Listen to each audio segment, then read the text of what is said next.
Now, let me come back and to the subject of the resettlement, addressing the challenges which lay ahead of us. It's clear that the situations for Syrians within Turkey will be crucial for onward movements. At the moment, Syrians, they benefit from a temporary protection regime in Turkey.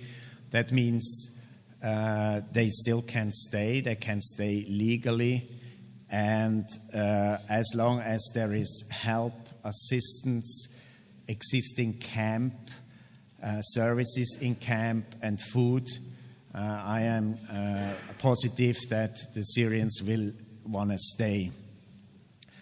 On the other side, it's clear that reception capacity of Turkey is overstretched, and especially when we look at the most vulnerable persons, then we can see that with 500,000 refugees, Turkey is not in a position to assist many of the vulnerable persons. And there is a need for resettlement existing directly. And this resettlement need means that we all should work together to have possibilities to resettle good numbers of the most vulnerable Syrians.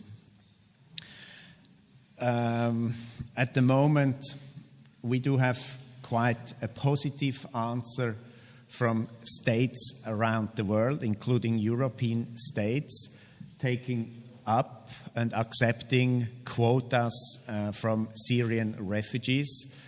And when I talk about Syrian refugees, I mean also Syrian Palestinian refugees. There are a lot of Palestinians. In Italy, we observe that about 60% of the Syrians are of Palestinian origin.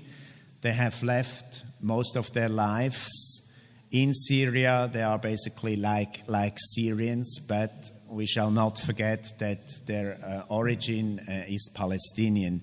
So I speak about Syrians, I mean also Palestinians. 750 Syrian refugees have been accepted by 17 states in Europe and around the world. That means that about 11,000 places are currently pledged, and the airlift has started. And another 19,000 places basically are needed to help and assist the most vulnerable Syrian refugees. Germany has done a big step, and I know that here in the Torre project, Germany is also a partner. Germany has accepted 5,000 Syrians and have started to airlift them to Germany and start to resettle and accommodate them. The question will be, will they allow integration? Will they allow inclusion of these groups? Obviously, this depends at the moment on the Syrian conflict, how long this terrible, tragic conflict will continue and will be prolonged. So there is a question mark on the resettlement quality which is at the moment provided. But with an ongoing conflict and no peace ahead, integration should start basically from the day one a person is resettled to a new country. So, addressing the challenges, the Eastern European resettlement situation will basically continue until we have improved and better asylum systems in these countries. And we have a guarantee that asylum seekers are able to access the procedures in these countries and do not be exposed to a refoulement.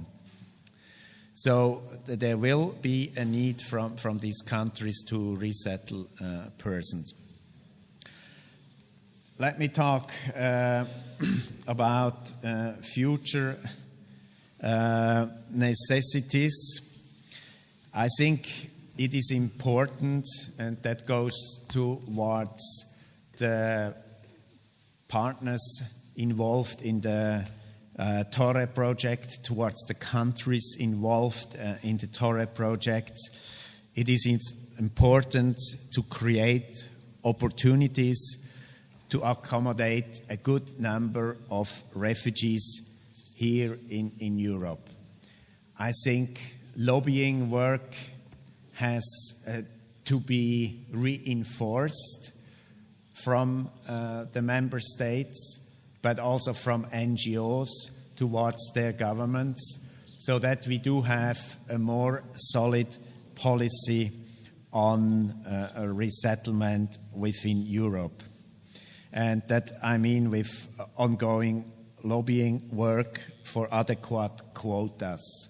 So for those countries not yet having a quota of Syrians, for example, I would suggest that these groups, these NGOs, lobby that your state accepts also a good number of vulnerable Syrians and help to share the responsibility and to carry this heavy burden, which we have seen at the moment to 79% is carried by the neighboring states of Syria. NGOs should get ready to accommodate a relevant resettlement group. These days, with the closeness of the conflicts, it's obviously Syrians, but we shall not forget that there are also many other persons who need to be resettled.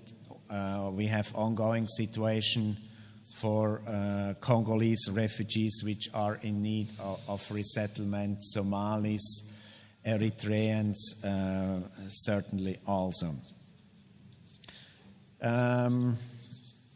Resettlement, as we see it these days also, I have mentioned the journey over the high sea, over the Mediterranean Sea, which is enormously risky, and we have had all these tragic boat accidents. The last two just only 1 month back with Lampedusa, but also others in Sicily. So to reduce the risk of persons venturing on these rickety boats, being in the hands of smugglers, I think it's important to keep in mind that resettlement can be a tool for a safe accommodation, for taking up quotas of refugees so that they are not in need to travel from Libya or from Egypt to Italy or to Malta. Finally, when we look also at resettlement worldwide and not only in Europe, I can say that about 700,000 places are needed, and that doesn't include yet the needs of the Syrian refugees. So that's all the other refugees, and only the most vulnerable, which are, in our view, in the category of a need of resettlement. So it's a figure of 700,000. What we achieve yearly with resettlement is 10% of the total needs. So about 70,000 refugees were resettled in 2012. And when we look at the statistics, we see obviously mostly towards USA, Canada, Australia. These are the big resettlement countries. USA with 60 to 70% of the 70,000. I would also like to mention the special needs. Not only the fittest and the fastest and the intelligent and the most beautiful should be resettled. There are special needs for special groups, which we would also like to see to be included and not excluded. Obviously, elderly. I know it is difficult to integrate and to talk about inclusion for persons over 60 years of age. That's a big challenge, but we shall not forget them, that we should include them in programs. LGBTI, I mean, that goes these days without saying. For those who do not know what the 5 letters stand for, L is for lesbian, G for gay, B bisexual, T transgender, and I is intersex. So that's the whole group of the rainbow under the rainbow flag should be also integrated when we talk about resettlement. And we recommend also that when we have children with one parent, that a BID, a best interest determination, is done to find out what would be in the best interest also of this child. Is it resettlement? Is it staying in the country, or eventually another solution? Coming slowly to the end. Do I have 2-3 minutes? Yeah, it's okay. Good. No problem. Grazie. Yes, resettlement goes beyond the relocation of refugees. Everybody has mentioned that this morning. Your conclusions go clearly in the right direction. And I like that there is not only integration, that you started to talk about inclusion. I think that's a very big step ahead. Resettlement countries must offer refugees the support and opportunities which are required to facilitate this integration and these inclusions. And you may know that the guides Unhcr has set up for states. I have an exemplary here, but I can send you also, and I think with what will be sent out, there will be also the link directly towards these guidelines.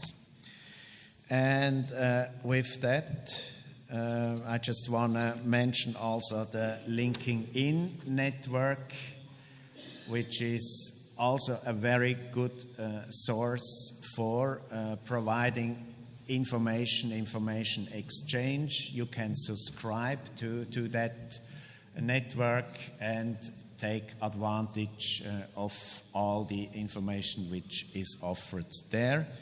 And with that, thank you for your attention.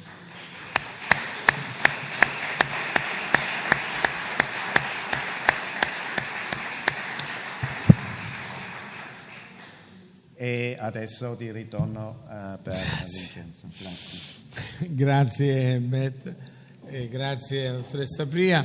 Io credo che abbiamo ancora 20 minuti prima del pranzo per poter aprire il dibattito.